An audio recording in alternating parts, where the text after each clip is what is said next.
Muy buenos días a todos. Gracias por estar con nosotros de nuevo el día de hoy, en el segundo día de este ciclo de conferencias, reflexiones en torno al contacto lingüístico.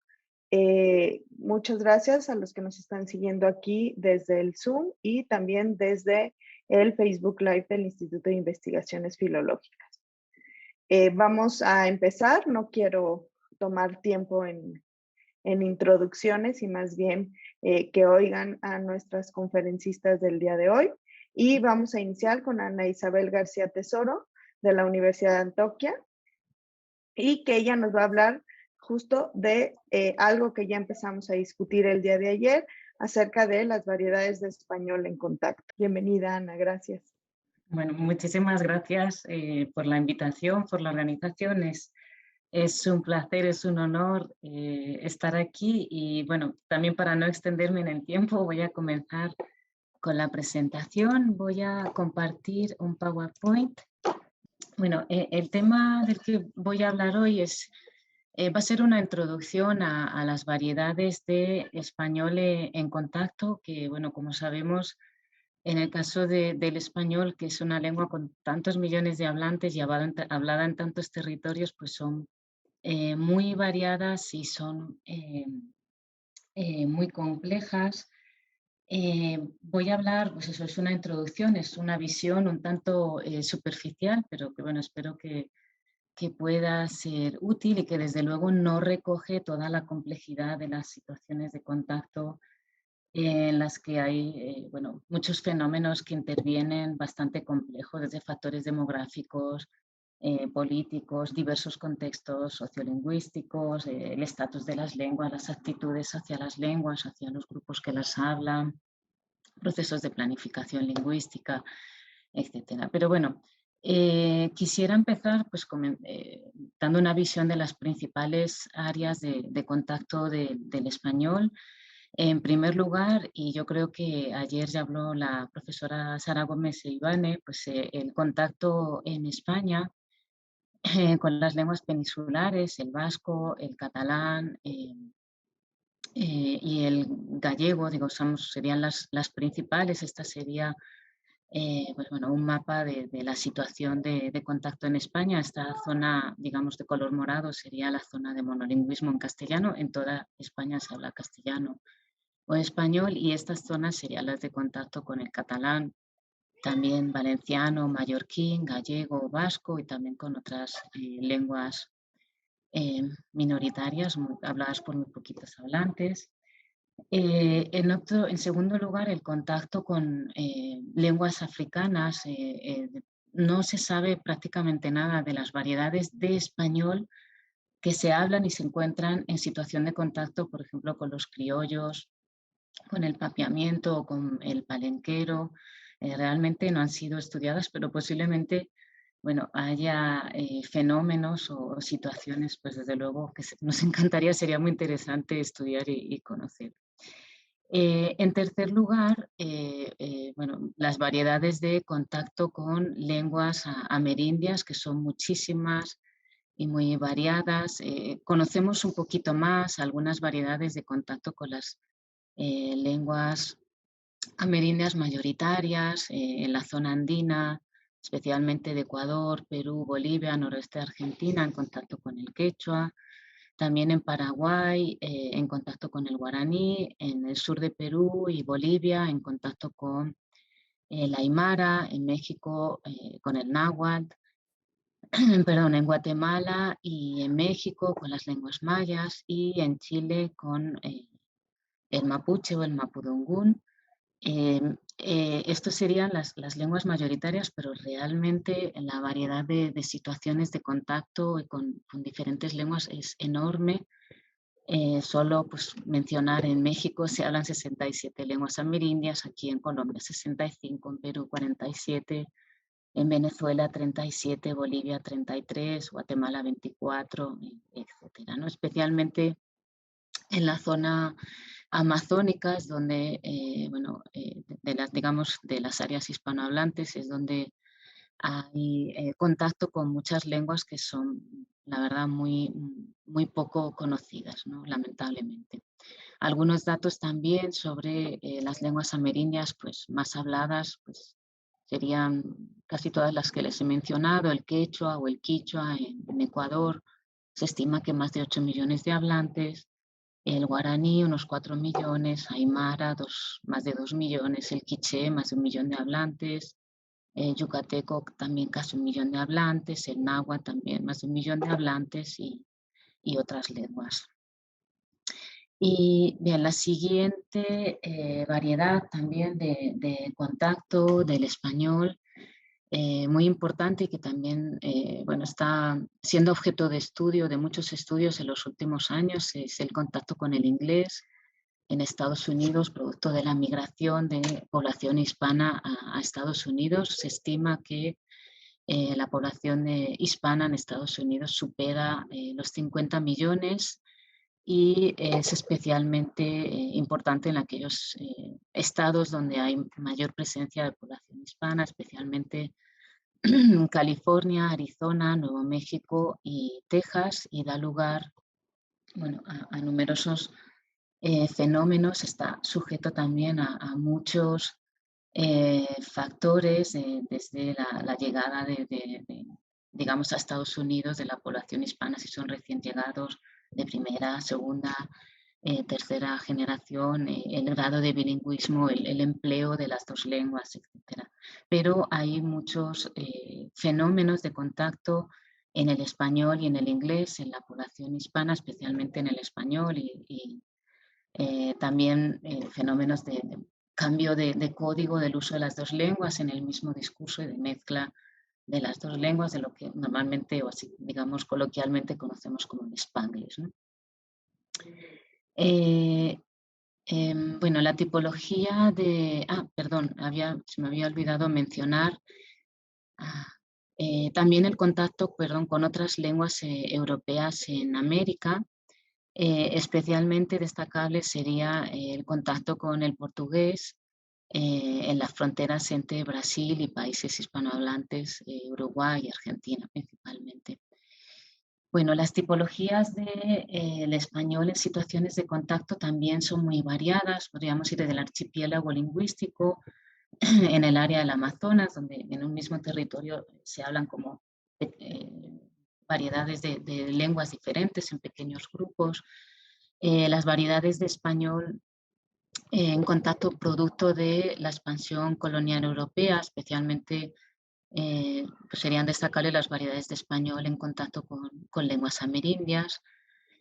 También las variedades de contacto con lenguas minoritarias, sería el caso más representativo el de España, con contacto con catalán o el vasco o el gallego, y también aquellas situaciones producto de procesos de migración. El más, digamos, conocido, destacado sería el caso del español de Estados Unidos, pero también especialmente en Hispanoamérica, con todos los movimientos migratorios que hay dentro de los países hispanoamericanos, especialmente de las áreas rurales a las áreas urbanas, pues se producen nuevos escenarios de contacto lingüístico entre lenguas diferentes y también entre variedades de español diferente. Cito como ejemplo las variedades de contacto en Lima, que es, bueno, ha recibido varios estudios en los últimos años sobre la situación de contacto por la población migrante, especialmente de zonas andinas, a la capital, y cómo eso produce nuevos escenarios de contacto también, bueno, muy interesantes para estudiar. En fin, consecuencias lingüísticas de estas situaciones de contacto, pues la más extrema sería la sustitución y la extinción de una de las lenguas. En el caso del español, pues más bien ocurre con las situaciones de contacto con lenguas amerindias, lenguas muy debilitadas, con muy pocos hablantes y muchas lenguas que están en proceso de sustitución o de extinción. También los cambios lingüísticos inducidos por contacto y la emergencia, la conformación de nuevas variedades de español. se produce desde préstamos léxicos, fonético-fonológicos hasta los gramaticales, que supone reorganización de paradigmas, pérdida o adición de rasgos, sustitución de rasgos, aparición de nuevos significados, etcétera. Yo creo que ayer mencionaron también sobre ese tipo de cambios. Otro sería el cambio de código y otros tipos de mezclas de lenguas, como en los casos del portuñol o el spanglish, y también la mezcla extrema de lenguas, como el surgimiento de los pidgins y criollos de base hispánica. Tenemos. Desde la lingüística del contacto, estas consecuencias lingüísticas se vienen estudiando y han experimentado un gran desarrollo en los últimos años.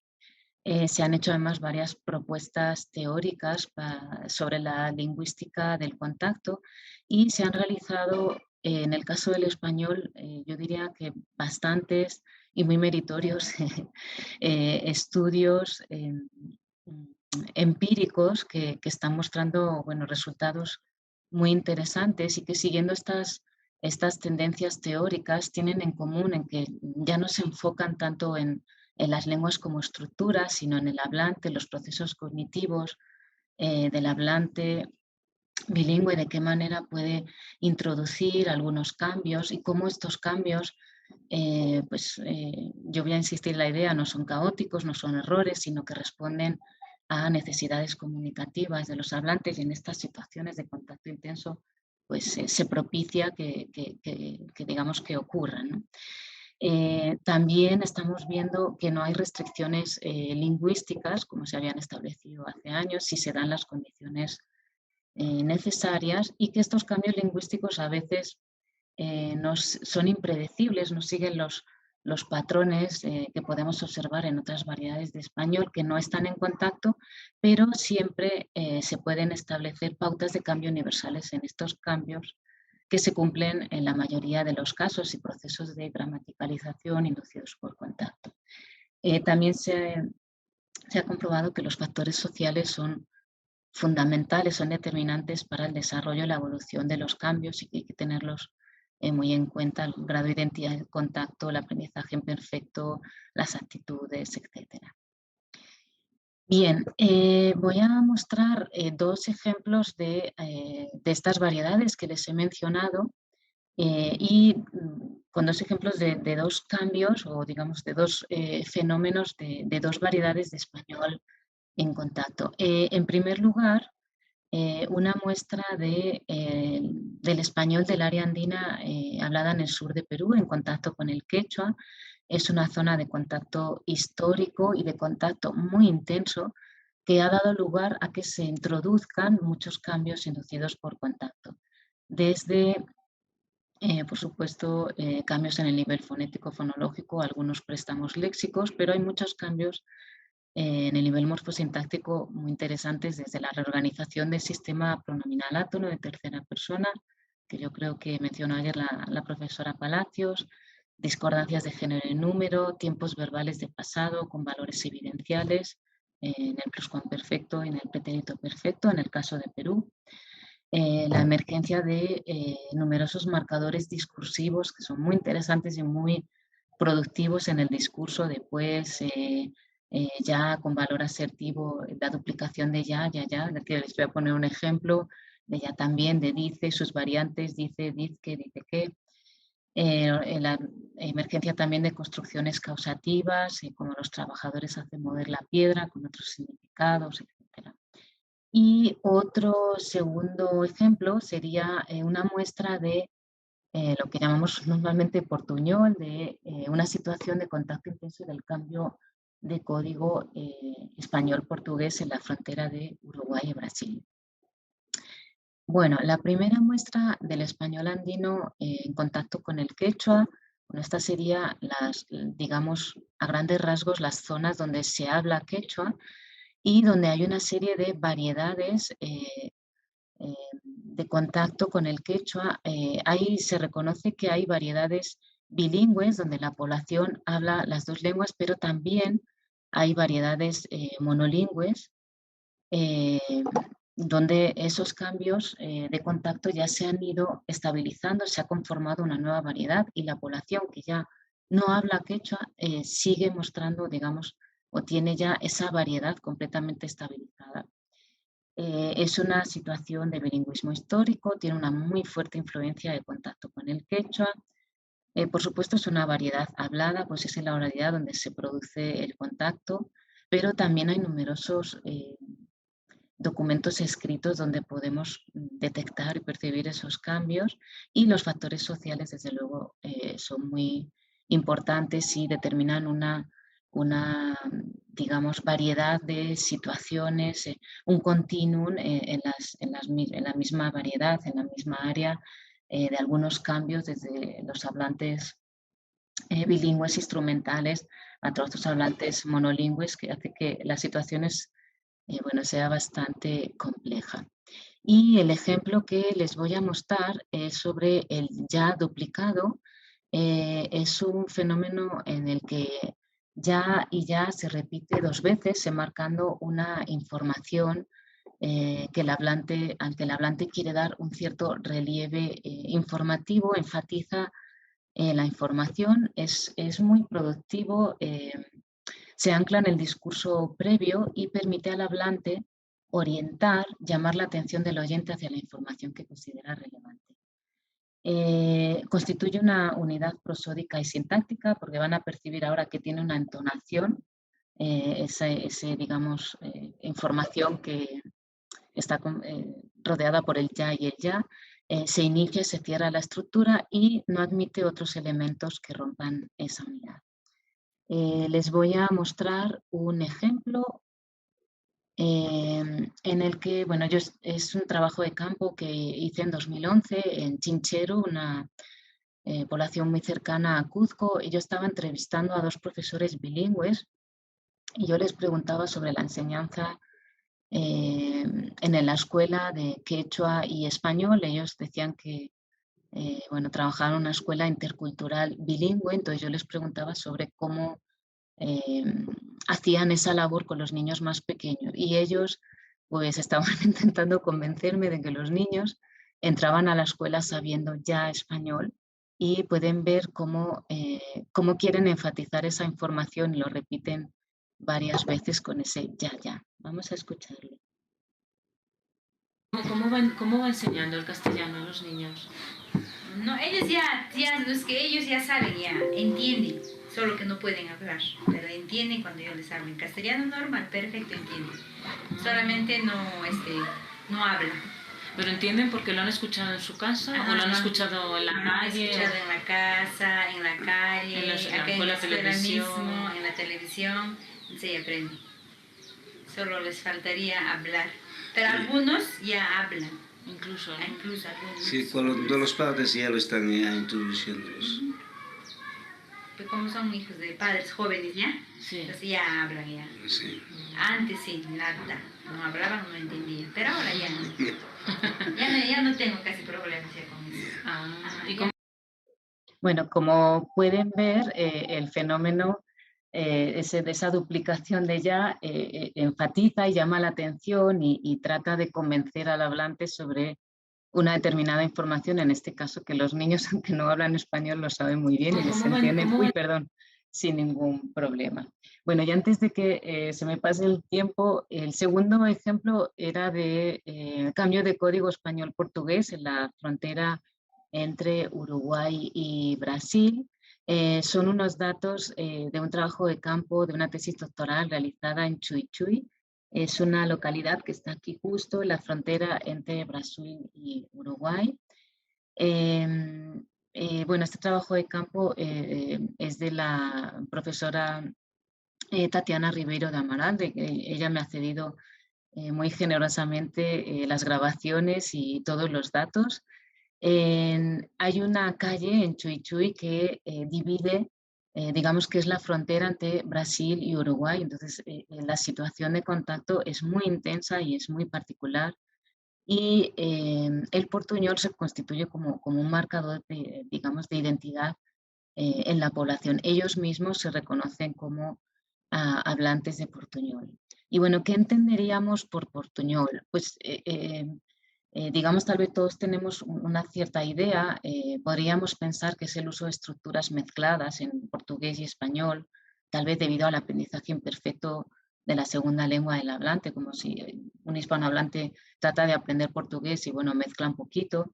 En un significado negativo, en un sentido negativo, significaría el uso de palabras españolas en el discurso de portugués por hablantes que desconocen la lengua. Y en un sentido ya más, bueno, un poquito más estricto, sería un fenómeno lingüístico propio de zonas de contacto, también conocido como cambio de código o code switching. Realmente cambio de código es una traducción del inglés. Cambios de código se pueden dar de dos tipos. En primer lugar, los cambios de códigos que tienen un objetivo comunicativo. Es decir, el cambiar de una lengua a otra en el mismo discurso puede ser para destacar un mensaje, para cubrir una laguna léxica, para plantear una pregunta, para mostrar habilidad lingüística, para añadir un tono al discurso, reproducir un discurso en estilo directo o para referirse a alguien o algo que está vinculado a una de las lenguas, entre otros. Y la mezcla de códigos en sí es cambiar de una lengua a otra sin objetivo comunicativo. La elección de uno u otro depende de factores sociales como las actitudes, la identidad, el nivel de bilingüismo, la edad de los hablantes, la situación, etc. Vamos a escuchar en primer lugar un ejemplo de cambio de código y cómo el hablante está hablando en portugués y cuando se refiere a Montevideo, es decir, a un contexto hispanohablante relacionado con el español, cambia al español y después vuelve al portugués. Este sería un ejemplo de cambio de código. E o que achas do contato de diferentes culturas aqui, assim como a árabe, uruguaia e a brasileira, numa mesma região? Achas positivo ou não? Acho positivo. Tem muito que, assim como eu, me parece que yo, por ejemplo, si viajo, voy a Montevideo a algún lado, se fijan en que mezclo mucho las palabras, ¿viste? Que de repente estoy hablando en español y mezclo un portugués, mas isso, eu não acho que seja uma coisa negativa, porque eu moro aqui, sou daqui e da fronteira é assim. É tudo assim. Bueno, vamos a ver otro ejemplo de mezcla de códigos en el que el hablante va cambiando de español a portugués, digamos, sin un objetivo comunicativo, ¿no? Simplemente está cambiando de una lengua a otra. Quais são os costumes daqui da região? Costumes da região? Tem CTG, tomam chimarrão? Tem CTG, mas não... Creo que más la gente del lado brasileño que acostumbra ir al CTG, pero muy poca, ¿no? No sí. Es mucho, me parece a mí que no. Digo, acá lo que tem no Chuí é que los fines de semana, el sábado, muita gente fecha, mais do lado, os negócios do lado uruguaio fecham de tarde, no só abren de mañana. Y después el domingo sale la gente a almorzar, salen después a pasear, van a la fortaleza de Santa Teresa, al fuerte, ¿no? Van até a praia y después todo el mundo se para na avenida, para los carros na avenida. En fin, el cambio de código se constituye, como les he dicho, como una marca de identidad fuerte en esta comunidad. Es una, digamos, no es que el cambio del uso en las dos lenguas en el mismo discurso sea un signo de incompetencia lingüística, sino más bien una variedad que les permite definirse como gente de frontera. Si es necesario, pueden hablar en portugués o en español sin ningún problema. El fenómeno no conlleva, como les digo, incompetencia lingüística y actúa como una marca de identidad fronteriza. Bueno, para terminar, como conclusiones, solo querría destacar, son necesarios más estudios empíricos rigurosos para conocer mejor las variedades de español en contacto con otras lenguas. Los cambios inducidos por contacto de las diversas variedades de español no son errores, no son caóticos, siguen tendencias de cambio posibles en español, responden a necesidades comunicativas de los hablantes.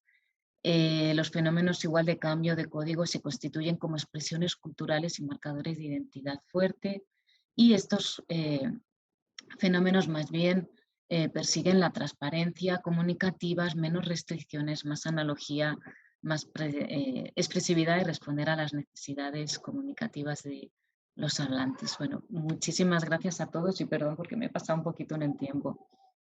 Muchísimas gracias, Ana Isabel, estuvo perfecto. Vamos a continuar, vamos a seguir con Rosnatalia Avelino. Ella es del Colegio de México y nos va a hablar acerca de esta bidireccionalidad del contacto lingüístico. Adelante, Rosnatalia. Hola, buenos días. Muchas gracias, Nadi. Voy a compartir la presentación. Ya está. Ok, muchas gracias. Bueno, primero quisiera agradecer a la doctora Nadiesda Torres Sánchez y a la doctora Janet Reynoso por su invitación a participar en este ciclo de conferencias. El día de hoy yo les voy a hablar sobre la bidireccionalidad del contacto lingüístico a partir de un estudio de caso, el caso del contacto entre el otomí del centro y del español. Algunos autores como Palacios en 2011 o Granda en 1996 proponen repensar la distinción clásica entre préstamo e interferencia, que suele centrarse en la influencia unidireccional del conocimiento de la lengua nativa o de la lengua materna en el uso de una segunda lengua, y plantean un análisis de los fenómenos de contacto como procesos dinámicos y bidireccionales, en donde las lenguas en contacto se influyen mutuamente en los distintos niveles de la lengua. En ese sentido, apelan a un análisis de los procesos de variación y cambio que se producen en un mismo dominio lingüístico en las lenguas implicadas en la situación de contacto en ambas direcciones. Con respecto a la situación de contacto entre el otomí y el español, que es de lo que les voy a platicar el día de hoy, pues contamos con un número importante de investigaciones que se podrían clasificar en dos tipos. Por un lado están los trabajos que se centran en la influencia del otomí en el español de los bilingües a partir del análisis de diversos fenómenos como la concordancia de género y número o el análisis del sistema pronominal átono de tercera persona. En el otro extremo tenemos un número aún reducido de estudios sobre los préstamos léxicos y gramaticales del español que han entrado al otomí, pero bueno, aún son pocos los trabajos que se han dedicado a estudiar un mismo fenómeno en las dos lenguas de contacto, ¿no? En este contexto, vale la pena preguntarse si el contacto puede afectar el mismo dominio lingüístico en el otomí y en el español de forma simultánea. Con esta pregunta en mente, el objetivo de esta charla será revisar el concepto de bidireccionalidad en una situación de contacto en México, específicamente entre el contacto entre el otomí del centro y el español, y para ello analizaremos los procesos de variación en la marcación de número en las frases nominales, tanto del español como del otomí en contacto. Uno de los retos a los que nos enfrentamos cuando queremos realizar el análisis de un fenómeno de contacto en las dos lenguas es que existen a veces pocas descripciones o no contamos con corpus diacrónicos de las lenguas originarias que nos permitan comparar distintos estados de lengua o trazar procesos de cambio a causa del contacto. En el caso que nos ocupa, para poder evaluar el efecto que el contacto ha tenido en los sistemas de marcación de número, tanto del otomí como del español, vamos a revisar el uso de estas marcas en las dos lenguas en tres grupos de bilingües, que de cierto modo van a representar distintos grados de contacto, como lo plantearé más adelante. Bueno, el trabajo se llevó a cabo en dos comunidades otomís, San Andrés Cuixcontitlán y Jiquipilco el Viejo, que se encuentran en los municipios de Toluca y Temoaya, en el Estado de México. Actualmente en estas comunidades los hablantes, bueno, ha habido una interrupción en la transmisión de la lengua otomí, de modo que los hablantes de otomí tienen más de 35 o 40 años y las generaciones más jóvenes únicamente hablan español. Asimismo, he observado que el otomí ha perdido presencia, presencia en distintos dominios lingüísticos, incluidos el hogar. En las comunidades realicé un muestreo por redes sociales en el que consideré al menos 3 grupos etarios por comunidad: adolescentes, jóvenes, adultos y mayores, como se muestra en los recuadros de color rojo, así como 3 niveles de instrucción, como se ve en el recuadro verde. Eh, Asimismo, los colaboradores fueron clasificados en 5 grupos lingüísticos a partir de 2 cuestionarios de competencia lingüística. Con estas herramientas pudimos encontrar 5 grupos. Por un lado, los bilingües que tienen un mayor dominio del otomí, bilingües simétricos, bilingües dominantes en español, monolingües en español con conocimiento pasivo del otomí y monolingües en español. Pero en el análisis nos vamos a centrar solo en el grupo de los hablantes que hablan. Este, los datos que empleamos en el análisis provienen de historias tradicionales y de vida de estos 26 bilingües de San Andrés y Jiquipilco. Para el corpus de español en contacto se ficharon 50 casos de frases nominales plural, y para el corpus de otomí, bueno, transcribí y traduje 10 minutos de las narraciones. eh, Recolecté tanto los nombres, bueno, en una base de datos, tanto los nombres patrimoniales del otomí como los préstamos del español, aunque en este momento, bueno, para razones de esta presentación, solo me voy a centrar en qué sucede con los nombres del otomí. Antes de comenzar con el análisis, vamos a revisar brevemente cómo se marca el número en el otomí y en el español. Bueno, en el otomí del centro, que es la variante en la que trabajo, los nombres no tienen flexión de número. La expresión de este rasgo en la frase nominal se hace de manera sintáctica mediante marcas que preceden al nombre, ra para singular y ya para el plural, como se muestra en los incisos A de 1 y 2.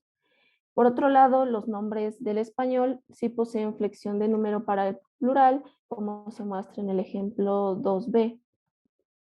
La marca plural del otomí se comporta como enclítico y se ancla morfofonológicamente a las marcas de definitud, indefinitud y a los demostrativos, como se muestra en el inciso A de los ejemplos de 3 a 5. Y por otro lado, vemos que en español las marcas de número se anclan tanto al núcleo nominal como al artículo definido, al artículo indefinido y a los demostrativos, como vemos en los incisos B de los ejemplos 3 a 5. La marca plural del otomí se comporta como morfema libre en las frases nominales con cuantificadores, como se observa en 6a. Y por otro lado, en español, la marca de número en este tipo de construcciones se ancla tanto al cuantificador como al núcleo nominal. Por último, pero importante, es que en las frases nominales del otomí con numerales no aparece la marca de plural ni en el núcleo ni en el dependiente, aunque sí hay un significado de pluralidad en el numeral, y en español se presenta la marca de número solo en el núcleo. Con base en los ejemplos mostrados en las diapositivas anteriores, se puede ver que en la frase nominal otomí se marca el número en el dependiente, como se muestra en el círculo de color azul, más no en el núcleo, dando lugar a un patrón del tipo presencia más ausencia. Por otro lado, en español la marca de número se ancla tanto en el núcleo como en el dependiente, dando lugar a un patrón presencia más presencia, como ya lo ha descrito Guerrero 2006 para la situación de contacto entre el otomí y el español de Santiago Mexquititlán. Por otro lado, en cuanto a los factores lingüísticos que inciden en la marcación de número en estas dos lenguas, se observa que el otomí y el español siguen sus patrones, los patrones antes descritos, independientemente de la animacidad del núcleo, de la especificidad y la función sintáctica de la frase nominal. Sin embargo, el otomí presenta ciertas restricciones para el uso de las marcas de número según el tipo de constituyente. Es así que se usan las marcas de número cuando el nombre es núcleo de una frase nominal y no se usan cuando es término de una preposición. Con base en esta breve descripción y en estas observaciones, ahora plantearé algunas ideas sobre cómo podría influir una lengua en la otra y viceversa en la marcación de número en la frase nominal. En el análisis parto de la idea de que el otomí influye en la marcación del número del español mediante la importación de su patrón de marcación, presencia-ausencia al español de contacto. Por otro lado, el español influye en el otomí, en su marcación de número, al debilitar algunas restricciones sobre la presencia o ausencia de estas marcas en el otomí de contacto. Ahora vamos a ver primero qué sucede en el español de contacto. Bueno, si partimos de nuevo de la idea de que la lengua otomí influye en el español, entonces podríamos plantear que la marcación de número de la frase nominal del español en contacto podría estar asociada con el patrón de marcación de número plural en otomí que se muestra en el círculo en color naranja, en donde la marca de número solo se asocia al dependiente y no al núcleo de la frase nominal. Si esto fuera así, entonces el resultado sería una frase nominal con un determinante en plural y un núcleo en singular, como se ve en el círculo de color azul. Es decir, se trataría de un patrón del tipo presencia más ausencia de la marca, tal como ya lo ha descrito Guerrero en 2006 para el español en contacto con el otomí de Santiago Mezquititlán. No obstante, también se podrían presentar otros patrones en cuyo caso es un poco más complicado argumentar la influencia del otomí. En el primero de estos, la marca de número solo se hospedaría en el núcleo y no en el dependiente, como en el ejemplo los niños. Y el otro patrón posible sería que no hubiera una marca de número ni en el núcleo ni en el dependiente, como en el ejemplo los niños. Dicho esto, habiendo establecido estos 4 posibles patrones, ahora vamos a ver qué sucede en nuestro corpus, ¿no? ¿Cuál es la distribución o si suceden estos 4 patrones? Bueno, en la gráfica de la figura 5 se muestra el porcentaje de uso de estos 4 patrones descritos en la diapositiva anterior y vemos que predominan las frases nominales que siguen la pauta del español, en donde la marca de plural está presente tanto en el núcleo como en los determinantes, como se muestra en el ejemplo 8a. Los patrones alternos comprenden el 24% de los datos y podemos apreciar que la mayoría de estas frases nominales con una marcación alterna siguen el esquema del otomí, como se puede apreciar en el ejemplo de 8b. Por otro lado, los otros 2 patrones solo representan el 2% de los datos. Este resultado concuerda con lo hallado por Guerrero 2006 y con la hipótesis de la que estábamos partiendo, pues los casos de marcación alterna en el español de contacto parecen adecuarse al patrón de la lengua otomí. Ante estos resultados, la pregunta que surge enseguida es si el efecto de la lengua otomí en español es el mismo en todos los hablantes.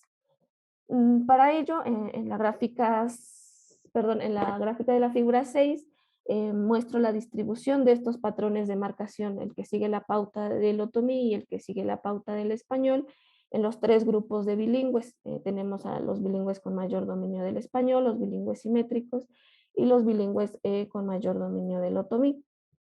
Y podemos ver que los bilingües con más dominio del otomí hacen un mayor uso del patrón o bueno, su marcación de número sigue mayormente la pauta o el patrón del otomí hasta en un 57%.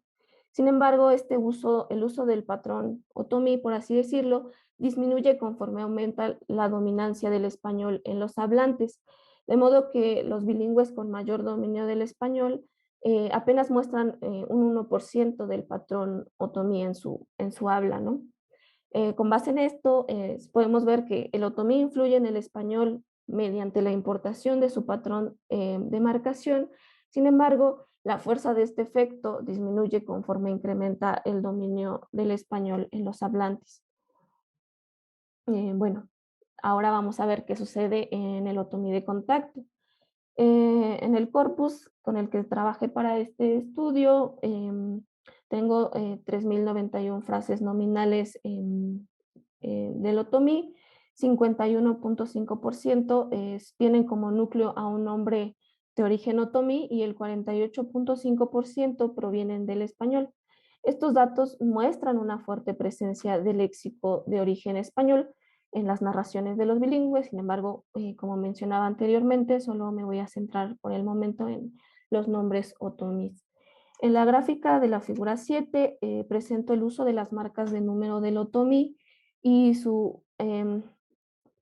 la presencia y ausencia de estas marcas en relación con los tres grupos bilingües de los que ya les había planteado: bilingües con mayor dominio del otomí, bilingües simétricos y bilingües con mayor dominio del español. Y podemos apreciar que conforme aumenta el dominio del español en los hablantes, se incrementa el uso de las marcas de número. Este incremento en el uso de las marcas de número nos lleva a preguntarnos si ha tenido lugar un debilitamiento en las restricciones que permiten la ausencia o presencia de las marcas de número en otomí. Como vamos a ver, algunos resultados sugieren que sí, y que esta extensión del uso de las marcas de número está relacionada con al menos dos factores.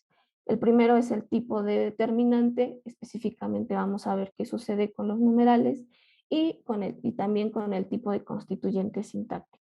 Con respecto al tipo de determinante, habíamos visto que en el otomí del centro las frases nominales con numerales no llevaban la marca prenominal de número. En la gráfica de la figura 8 muestro la distribución de frases nominales con numerales sin la presencia de la marca en color naranja, y por otro lado en color azul están las frases nominales con numerales donde sí está presente la marca de número. Bueno, vemos esta distribución en los tres grupos lingüísticos. En los datos observamos un incremento en el uso de las marcas de número en las frases nominales con numerales conforme incrementa el dominio del español.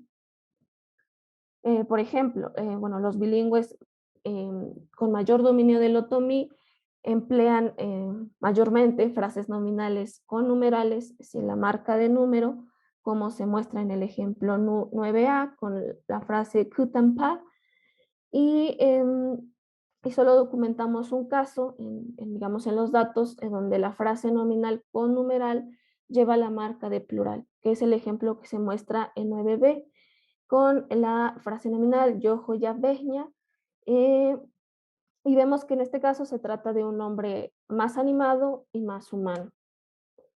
Por otro lado, en el grupo de bilingües de bilingües simétricos, el uso de la marca de número en frases nominales con numerales aumenta en el grupo de bilingües simétricos hasta el 19%, y a diferencia de lo que sucedía con los bilingües con mayor dominio del otomí, no se restringe en estos casos a nombres más humanos, sino que también se presentan estas marcas de número en nombres que son más animados, pero no son humanos, como se muestra en el ejemplo de 10b, con el ejemplo Ñu, Yanda, Yo.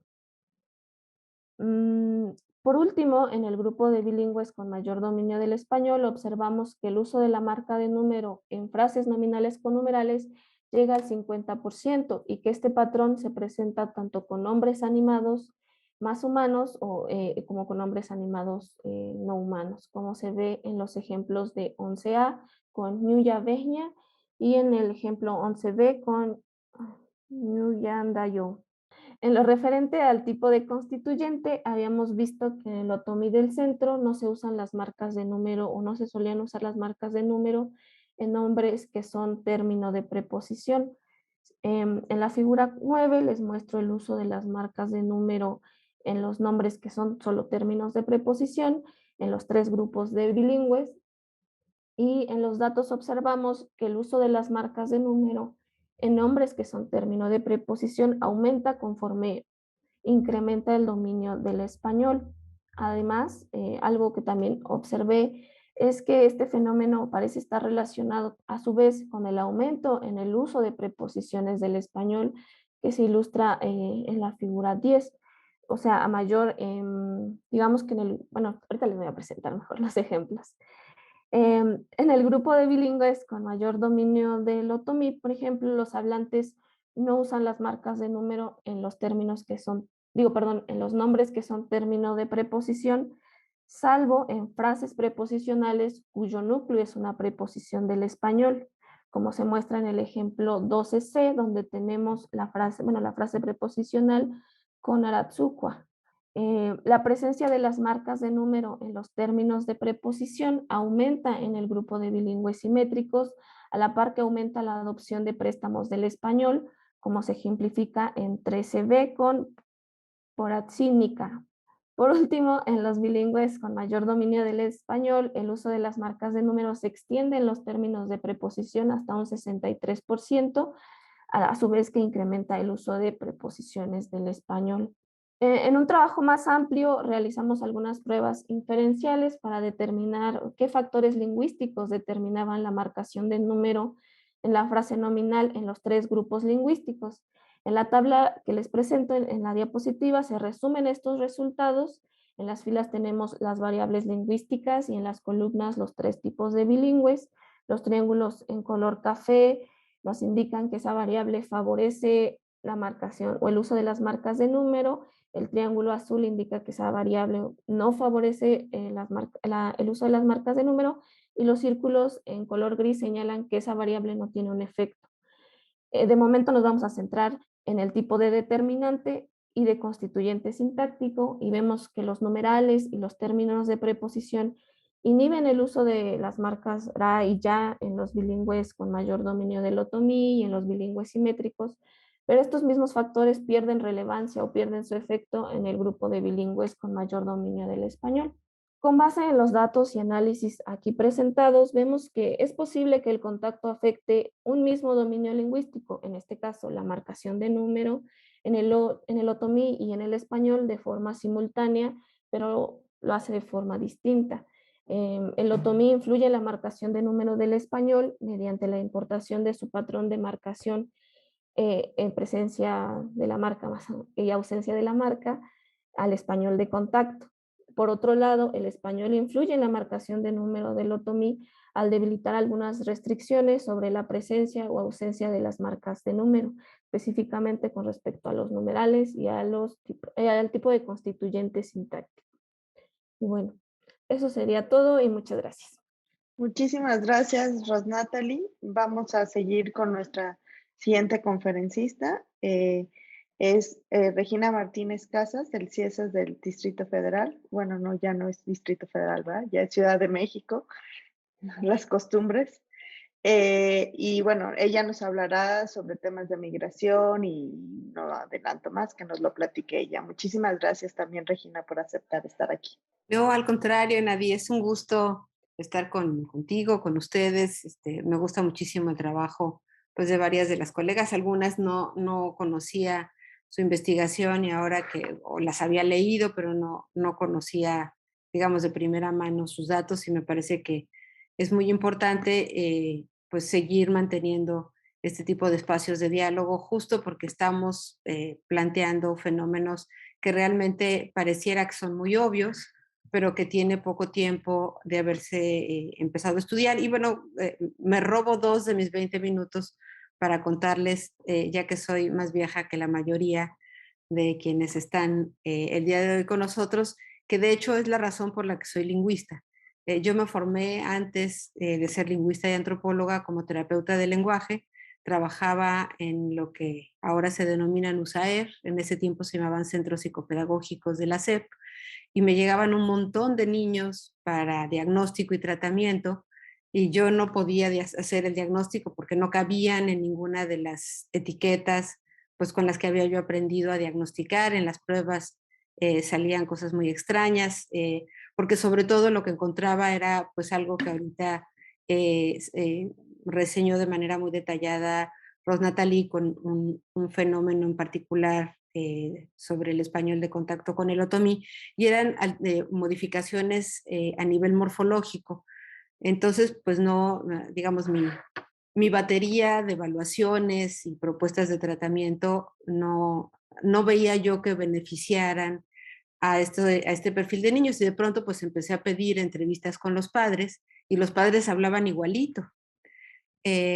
Entonces, pues en esa época no se hablaba de un español de contacto y sabíamos muy poquito sobre cuáles eran las consecuencias del bilingüismo desarrollado en condiciones tan asimétricas. Les estoy hablando de, mejor no digo el año porque entonces van a poder sacar cuentas de qué tan vieja estoy, pero ya son varias décadas y bueno, de hecho ya no existen los centros psicopedagógicos. Desafortunadamente desapareció la Dirección General de Educación Especial en la SEP, pero eso pues me llevó a estudiar lingüística primero y antropología para entender la dinámica de las lenguas en contextos de migración y cómo a este bilingüismo, que es un bilingüismo que ya lo describieron muy bien antes de mi presentación, Ana y Rosnatali, es un bilingüismo que sucede en condiciones asimétricas, es decir, las lenguas no tienen la misma valoración, no solo por parte de las familias, sino especialmente por parte de las escuelas.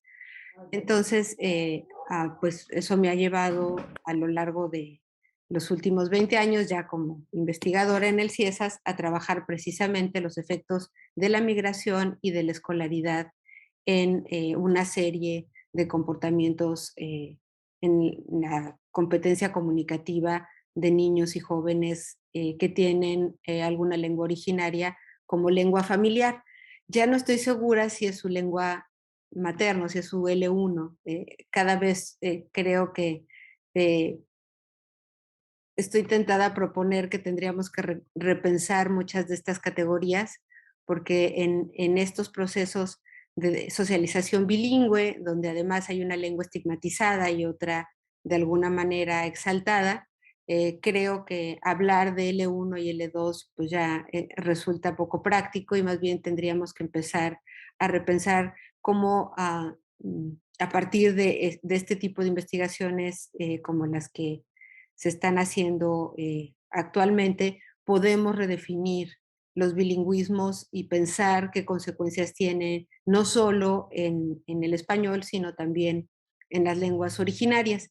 Y entonces, bueno, viendo un poco cómo iba a estar el programa, decidí de manera súper temeraria, porque quienes ya me conocen saben que no soy morfóloga, me gusta mucho la morfología, pero no soy morfóloga, pero por eso quise hacer la introducción de que pues muy jovencita empecé a enfrentarme con un español que tenía características morfológicas diferentes al español que podemos llamar escolar, ¿no? Porque tampoco creo que exista un español estándar, pero sí en la escuela se espera un registro particular de español para los niños en educación básica.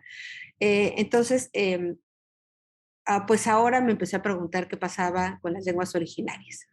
Entonces, gracias a mis estudiantes, porque ahí realmente los expertos son mis estudiantes, no soy yo, estoy retomando dos investigaciones de dos colegas que se han formado en CIESAS, en el posgrado en Lingüística Indoamericana, Cari Yedania Rosendo y Ángel Vicente Ferrer, y les voy a presentar algunos datos de simplificaciones morfológicas que están en este momento ocurriendo en dos lenguas polisintéticas que además no están emparentadas entre sí. De hecho, tipológicamente son muy distintas y por eso llama la atención que se presenten fenómenos análogos. Uno es el caso del Ayuk y el otro el náhuatl central. Entonces, bueno, en primer lugar, quiero agradecer a Cari y a Ángel que me permitieron usar parte de sus bases de datos, sobre todo que la tesis de Cari todavía no la defiende, entonces voy a presentar de los datos de ella muy poquito, porque no quiero chamuscar sus ejemplos antes de que se defienda esa investigación, que está, la verdad, súper bonita, sobre las consecuencias de la migración en una comunidad de hablantes de Ayuk, y además hizo trabajo de campo durante la pandemia, que también tuvo pues implicaciones para la lengua. Ya voy a platicar un poco más de eso. Y los datos de Ángel sí, ya es una tesis defendida hace unos 5 años, con una información súper interesante sobre simplificación morfológica en el templete verbal del náhuatl central. Entonces, pues con esta introducción que busca justificar por qué me interesan estos temas y reiterar mi agradecimiento y el gusto que me da estar aquí, Voy a compartir mi pantalla con ustedes para presentarles. Es una presentación cortita, no quiero usar todo el tiempo para estar compartiendo pantalla, un poco para dar pie a que después sigamos dialogando precisamente pues con las investigaciones de las colegas. Entonces, bueno, como les comentaba, el trabajo no solo es mío, también me interesa mucho darles crédito a 2 colegas con los que he estado trabajando en los últimos años, pero las reflexiones sí son solo mías, así es que si meto la pata no es culpa de ellos, sino es mi lectura imperfecta de sus investigaciones. Bueno, me gustaría destacar 2 elementos importantes que no se suelen señalar cuando se habla de lenguas de contacto y migración. Y es que hay por lo menos 2 mecanismos para la urbanización, y esa la debería de haber puesto entrecomillada, de las lenguas originarias. El primero, y es el más trabajado y el que yo misma he descrito mucho, es el motivado por la movilidad de personas. Y bueno, desde la década de los 70 tenemos ya muchas investigaciones, sobre todo de carácter etnográfico, pero también varias de ellas lingüísticas, como el trabajo maravilloso de Dora Pellicer, que nos presentan pues información sobre qué está pasando con algunas de estas lenguas indígenas en ciudades. Primero, las primeras investigaciones se llevaron a cabo aquí en la Ciudad de México, pero otras se llevaron a cabo en otras partes. Y el segundo de estos mecanismos está mucho menos documentado y es qué sucede, uy, está llena de dedazos mi presentación, perdón, qué sucede con las lenguas cuando las manchas urbanas se expanden y se expanden sobre comunidades indígenas. Y existe algo de documentación sobre estas comunidades lingüísticas en ciudades como Mérida, Puebla, Tehuacán o la capital oaxaqueña, pero hay muchísimo menos investigación sobre las lenguas originarias y el impacto de la urbanización.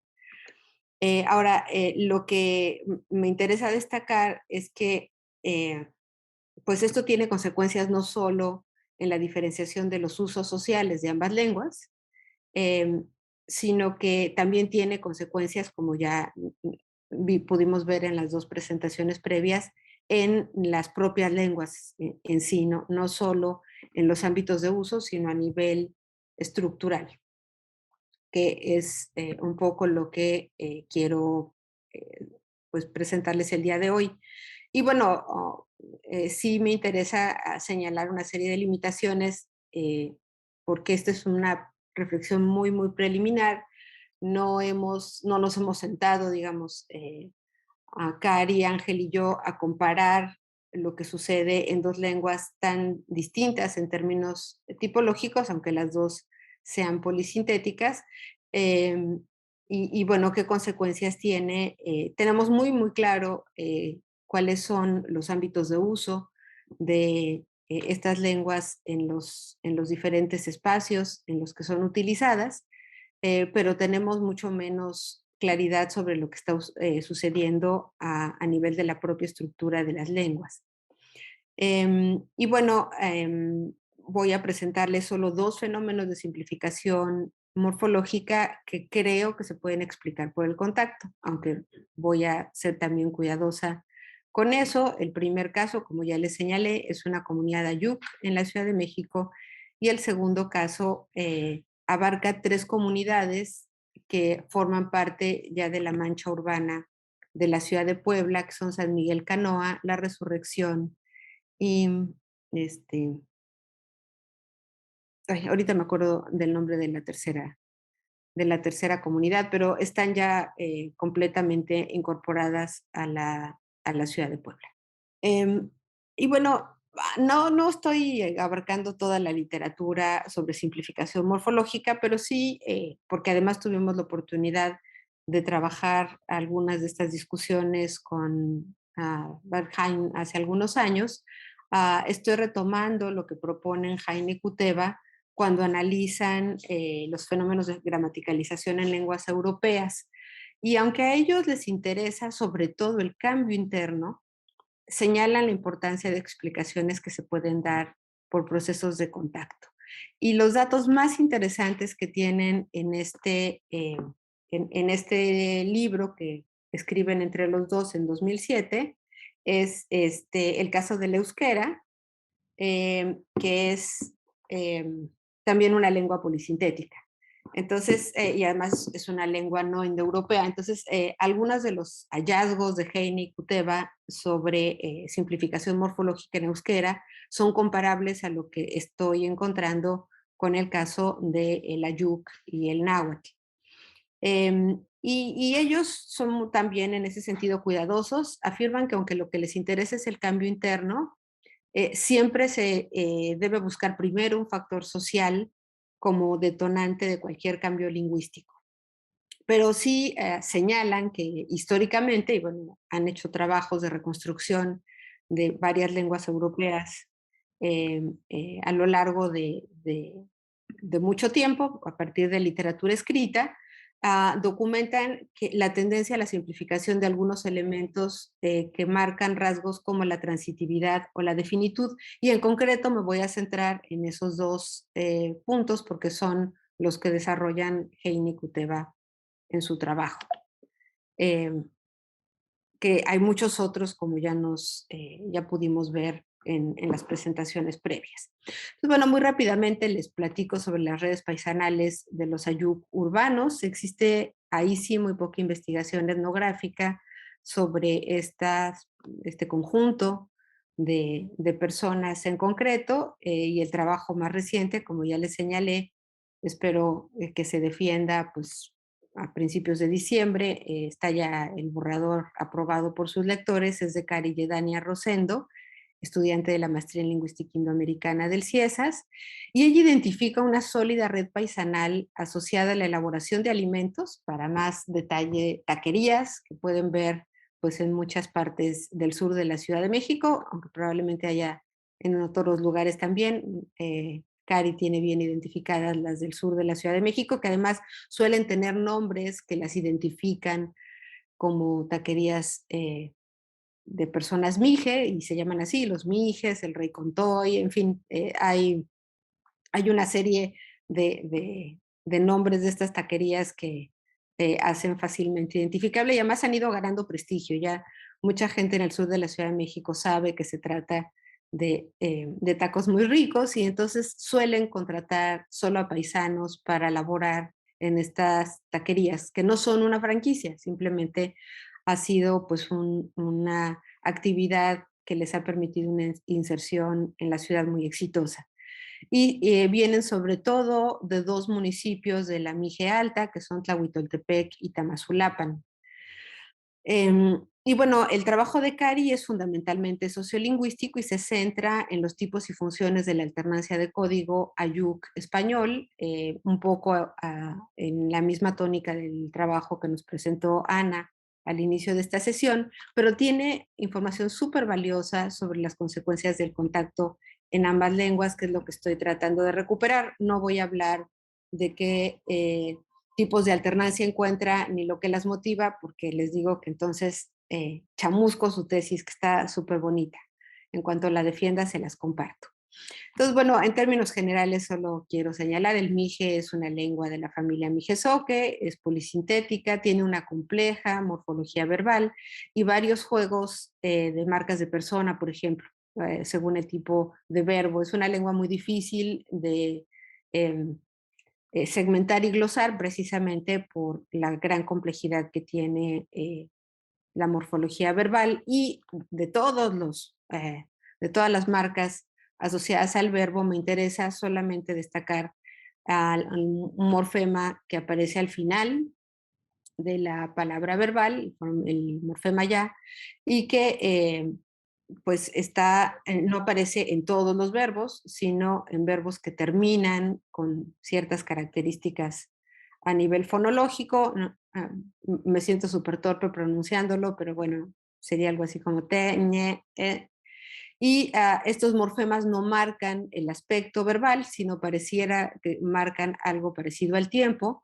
Y entonces lo que hace este sufijo ya es que indica que la acción ya terminó. O sea, es un morfema pues de tipo modal. Y bueno, este es un ejemplo en donde claramente podemos identificar, aquí me faltó la negrita, es una interacción que sucede entre dos personas dentro de un edificio donde vive una familia extensa formada por 5 unidades familiares que son parientas entre sí por la línea materna, digamos, todas las mujeres, con una excepción, son hermanas, y entonces ahora con la pandemia, pues además convirtieron el pequeño edificio en el que viven en la cerca de Ciudad Universitaria, pues también en la escuela y en un espacio multifuncional, porque pues se vio también afectado su trabajo. Y entonces esto implica que la organización para salir, hacer actividades fuera de casa se volvió algo crucial, digamos, durante la pandemia. Y entonces, en este ejemplo, donde participan HX y Mago, lo que tenemos es que una de las participantes sí incluye esta marca incompletiva al final de la palabra verbal, eh, y la otra persona no lo hace. Entonces aparece como, no, perdón, sí lo hace, está aquí. Y aparece, oye, entonces me faltó la tercera línea, una disculpa. En la interacción, en algún momento deja de aparecer este morfema y aparece y desaparece de manera poco predecible. Entonces, pues parte de los hallazgos de este trabajo es que empieza a haber una especie de debilitamiento de esta marca de incompletividad, precisamente porque hay un tema ahí importante vinculado a las consecuencias del bilingüismo, y ahorita les voy a explicar por qué esto lo podemos demostrar. Como ya les comentaba, la investigación de Rosendo está sobre todo centrada en la alternancia de código, pero ella encuentra estas simplificaciones morfológicas, sobre todo en la parte final de la palabra verbal, y aquí nada más incluyo un ejemplo donde aparentemente hay información verbal que se va perdiendo. Pero este fenómeno ya había sido documentado en el habla dirigida a niños, precisamente en la misma variedad dialectal del Mije de la zona alta, en 2 investigaciones realizadas por otras 2 estudiantes en el CIESAS que han trabajado habla dirigida a niños. Y en todos los casos, esta simplificación morfológica se produce por madres bilingües.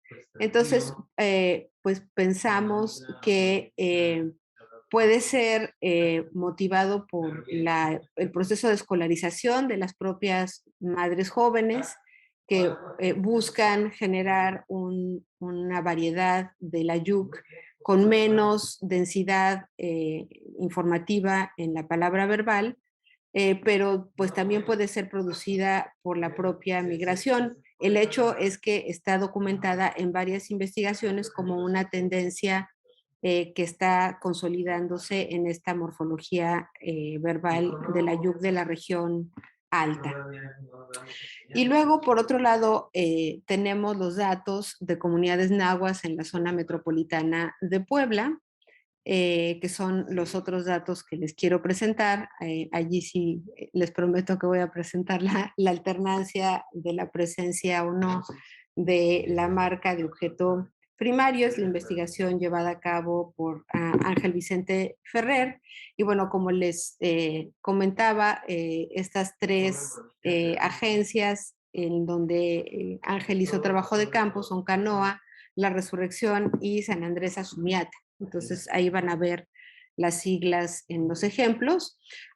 Desde la década de los 90, el trabajo súper clásico de Hill y Hill ya documentaban que en estos municipios aledaños a la ciudad de Puebla o agencias municipales, que son del propio municipio de Puebla, estaba surgiendo una variedad particular de mexicano que ellos denominan mexicano sincrético.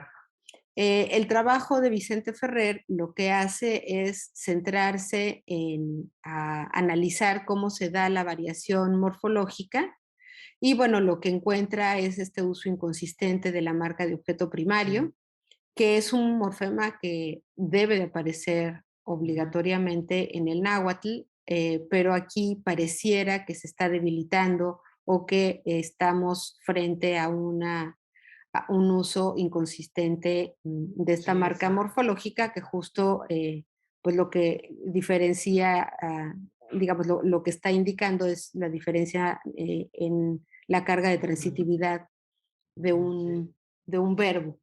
Entonces, bueno, la marca de objeto primario es esta acá, que va después del el pronombre de persona y antes del verbo, y puede suceder como K solito o puede suceder como ki de manera alternada, y esto obedece a razones de tipo fonológico, y es que al náhuatl le gusta, como a la mayor parte de las lenguas del mundo, de manera preferencial el patrón consonante vocal.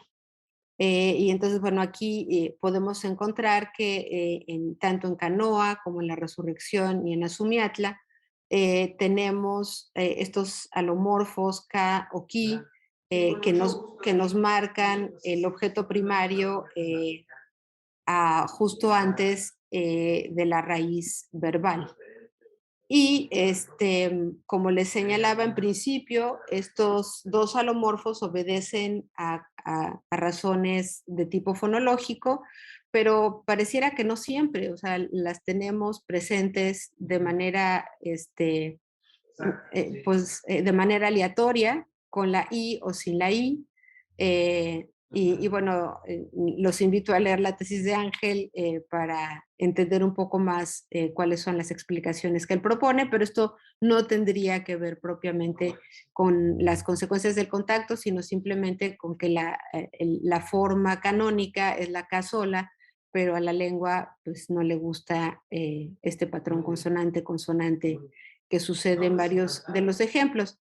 Pero lo que es muy interesante es que lo que documenta Ángel es también la presencia de una omisión de esta marca de objeto primario en una serie de construcciones en donde están verbos transitivos. Y bueno, ahí les pido una disculpa por los signitos raros, pero siempre es complicado pasar ejemplos de PDF a una presentación. Sí. Y bueno, incluso en algunos casos lo que encuentra Ángel es la omisión de otros morfemas, pero yo me quiero centrar solo en esta marca de transitividad que fue también el centro de su análisis en la tesis doctoral. Y a partir de allí, pues simplemente plantearles algunas reflexiones preliminares, pues para invitar a la discusión, porque se me está acabando el tiempo. La primera es que el contacto entre el español y las lenguas originarias, sobre todo las de corte polisintético, que son muchas, puede estar condicionando una simplificación morfológica en algunas marcas verbales.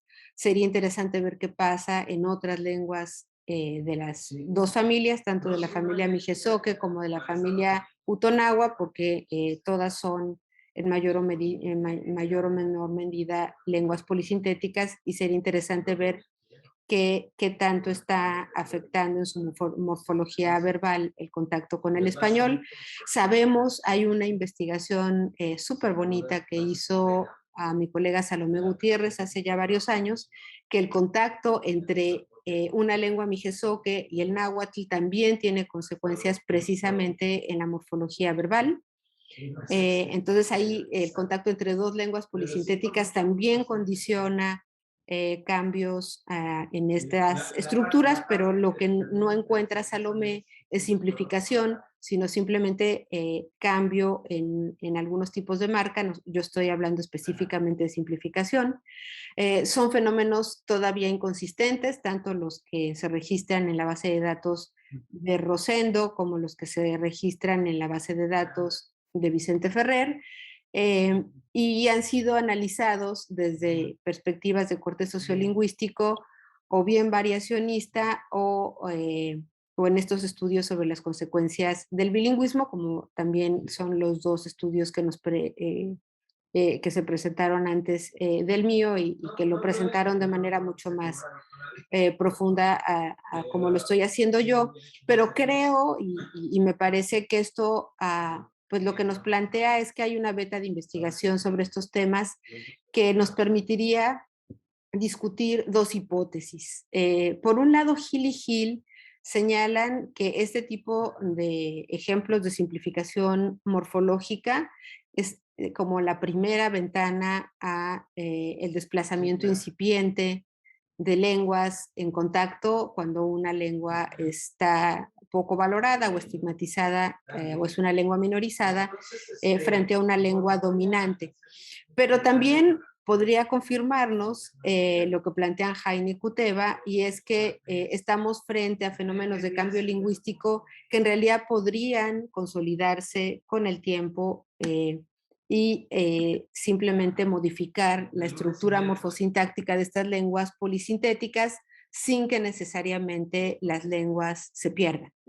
Y me parece que esa puede ser una beta de investigación muy interesante ahora que además hay una serie de esfuerzos muy grandes por fortalecer el uso de lenguas originarias en diversos ámbitos de la vida social de las personas, en particular en espacios como la escuela y medios de comunicación, y que ahora pues la pandemia nos visibilizó su uso creciente en redes sociales y ver, bueno, qué sucede con estos cambios en estas lenguas que tienden a ser pues minimizados o ignorados, porque pues creo que cada vez sabemos más sobre las consecuencias de este tipo de fenómenos para el español, pero sabemos menos, y por eso me gustó mucho la investigación de Ros Nathalie, qué sucede en las lenguas originarias cuando lo que estamos es pues viendo cómo el español también afecta la estructura morfológica